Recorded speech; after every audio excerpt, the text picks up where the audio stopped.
Guys আপনারা কম বেশি সবাই তো আমার বাড়িটা চেনেন, তো অনেকে কমেন্ট করছেন আমার ক্যামেরাম্যানের বাড়িটা আপনারা দেখতে চান। তো আজকে আপনাদেরকে নিয়ে যাব আমার ক্যামেরাম্যানের বাড়িতে। তো আমাদের বাড়ির এই দেখেন বাম সাইডে হলো পুকুর আছে, এরপরে এই সাইড দিয়ে হলো রাস্তা, ঠিক আছে। রাস্তার আমাদের বাড়ির যে পিছনে ওই পাশে আরো একটা পুকুর আছে, আর পুকুরের এপার ওপার হলো আমাদের বাড়ি, আর ওইটা হলো আমাদের পুরানো বাড়ি। আর আমাদের পুরানো বাড়িটা আপনাদেরকে দেখাবো। এই হলো আমার বাড়ির পিছনের রাস্তা, আর ওই যে হলো আমাদের বাড়ি। আর আমাদের বাড়ির এই যে ডান সাইডে দেখেন এই যে পুকুর, পুকুরের ওই পারে হলো আমাদের পুরানো বাড়ি, যেখানে আমাদের বাড়িতে 150+ মানুষ থাকে। আমরা পুকুর পার করে চলে আসছি, ওই দেখেন আমাদের হলো বাড়ি, হালদার বাড়ি। এটা হলো বড় হালদার বাড়ি নামে পরিচিত। আর আমাদের বাড়িতে কিন্তু বড় করে লক্ষ্মী পুজো হয়। আর সাথীদের মামা বাড়ি হলো ওই যে ওই দেখেন, ওইটা হলো সাথীর মামা বাড়ি। মামা বাড়ি মানে ছোট সময় থেকে এই বাড়িতেই থাকে, তো এটা বাড়ি এই বলতে গেলে, এই জন্যই বলতেছি ক্যামেরাম্যানের বাড়ি। তো চলেন যাই। যারা কোনো ধরনের ক্রিম ইউজ করেন, ন্যাচারাল ভাবে ফর্সা হতে চান, তারা কিন্তু গ্লুটা কোলাজেন পিঙ্ক এই জুসটা খেতে পারেন। এটা যদি আপনি খান তাহলে 3 থেকে 4 সেট পর্যন্ত ফর্সা হবেন মাত্র 7 দিনের মধ্যে। আর এটা আপনি পেয়ে যাবেন কাকলি বিজনেস শপে। তো তাড়াতাড়ি যান আর অর্ডার করে নিয়ে আসেন। আমরা চলে আসছি আমার ক্যামেরাম্যানের বাড়িতে। তো চলুন ঢুকি বাড়ির ভিতরে। এটা হলো আমাদের আরেকটা বাড়ি, ওইটা হলো বড় হালদার বাড়ি নামে পরিচিত, আর এটা ছোট হালদার। কিন্তু আমরা গোষ্ঠী কিন্তু একই গোষ্ঠীর লোক, ঠিক আছে।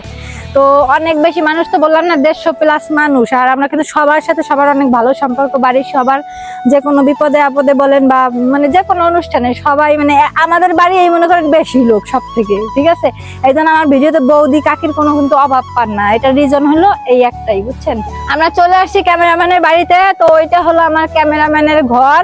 আর এই যে দেখেন সবজি চাষ করছে সবাই। এটা কি গাছ আমি জানি না, তো এইটা কে কে বলতে পারবেন এইটা কি জিনিস, দেখি কে কে বলতে পারেন এটা কি, অবশ্যই কমেন্ট করে জানাবেন, বুঝতে পারবো যে আপনারা লিজেন্ড। তো এইটা হলো আমার ক্যামেরাম্যানের ঘর। ভিতরে সবাই দুপুরে খাওয়া দাওয়া করতেছে, এই জন্য ভিতরে আর গেলাম না, বাইরে থেকেই দেখাইলাম। এটা হলো আমার ক্যামেরাম্যানের ঘর, তো ভালোভাবে দেখেন। আর কি বলবো, আমাদের বাড়িটা অনেক বড় আর মানুষজন অনেক বেশি।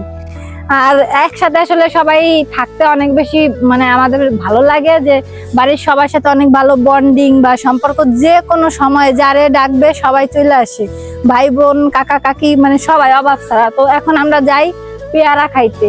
গাইস ভিডিও করতে আইসে দেখি কাকির গাছে কিন্তু ওই যে পেয়ারা বাতি হয়েছে। তো কি আর করবো, আমি একদম গাছ থেকে পাইরে নিয়ে যে খাইতেছি। তো বরিশালের পেয়ারা কার কার পছন্দ অবশ্যই কমেন্ট করে জানাবেন। আর যদি খেতে চান আমাদের বাড়িতে চলে আসেন। আর ভিডিওটা কেমন লাগলো অবশ্যই কমেন্ট করে জানাবেন। ধন্যবাদ। সেই সাথ